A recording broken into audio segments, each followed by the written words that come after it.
1996லயே MA BEd முடிச்ச ஏழுமலையண்ணன் தான் படிச்ச படிப்புக்கு ஏத்த வேலை கிடைக்காததால தான் அப்பா செஞ்ச இடியாப்ப தொழிலுக்குள்ள நுழைஞ்சாலும் அந்த தொழிலை ரொம்பவும் நேசிச்சு நேர்மையோட செஞ்சுட்டு இருக்காரு. என் பெயர் ஏழுமலை. நான் திருச்சி மாவட்டத்தில் வந்து கீழப்புதூர் 3வது தெருல இடியாப்பம் போட்டு வியாபாரம் காலங்காலமாக பண்ணிட்டு வரேன். முதல்ல அப்பா செஞ்சார். அதுக்கப்புறம் வந்து நான் செய்ய ஆரம்பித்தேன். நான் வந்து எம்ஏ பிஎட் முடிச்சிருக்கிறேன்.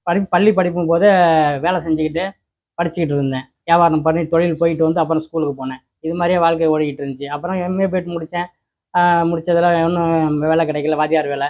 ஏன் நம்ம அப்பா தொழிலே செஞ்சா என்ன, இந்த காலகட்டத்தில் எல்லாத்துக்கும் படித்து முடிச்சேன், எல்லாத்துக்குமே வேலை கிடைக்குது, நமக்கும் அதே மாதிரி தான் சொல்லிட்டு நான் சொந்த தொழிலில் செஞ்சா என்ன ஒரு முயற்சியில் இறங்கினேன். இடியாப்பம் வெள்ளை புட்டு தயார் பண்ணுறோம், இனிப்பு புட்டு, ராகி புட்டு, இடியாப்பம், சின்ன இடியாப்பம், பெரிய இடியாப்பம். ஆர்டருங்களுக்கு பெரிய இடியாப்பம் 1 10 ரூபா, சின்ன இடியாப்பம் வந்து ஒரு பீஸ் 2 ரூபா.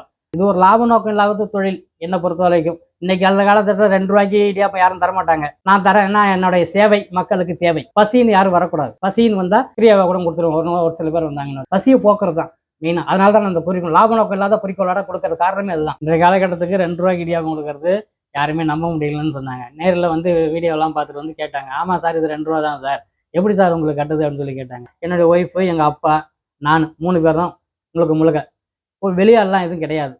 குடும்பத்தில் உள்ளவங்களே போட்டு செய்கிறதுனால தான் எனக்கு இது கட்டுது. ஆள் போட்டு செஞ்சால் இது கட்டவே கட்டாது. அதனால தான் நான் குறைஞ்ச விலைக்கு கொடுக்க மெயின் காரணமே. எல்லாம் கேட்பாங்க, எப்படிப்பா உனக்கு மட்டும் 2 ரூபாய்க்கு கட்டுது, 2 ரூபாய்க்கு கட்டுன்னு கேட்பாங்க. என்னோட சொந்த உழைப்பு, லாப நோக்கம் இல்லாமல் செய்கிறது. அதனால தான் மெயின் காரணம்.